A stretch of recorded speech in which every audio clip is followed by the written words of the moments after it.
Hello guys! In today's video, I cooked chicken adobo. At syempre, wala nang masasarap pang i-pair sa adobong manok, kundi ang kanin. Napakasimple lang nito pero napakasarap at isi-share ko sa iyo kung paano ko ito lutuin.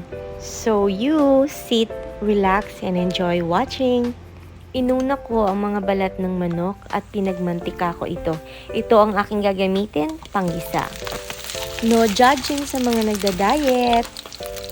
Ngayong nagmantika na siya, ilagay na natin ang hiniwang bawang at pagkatapos hiniwang luya at mga hiniwang sibuyas.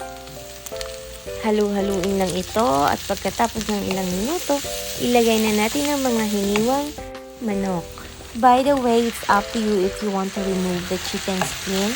Then, once the chicken is no longer pink, pwede na natin ilagay ang pamintang durog, dahon ng laurel, at para sa mas savory, add natin siya ng kalahating chicken cubes.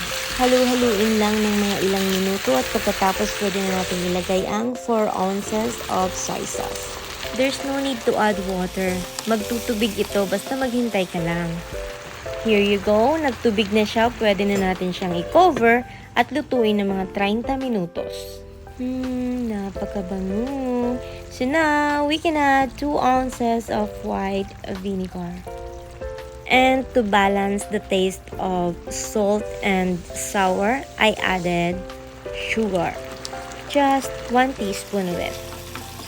Mix it well and then hayaang lumapot yung sauce hanggang sa magmantika ito.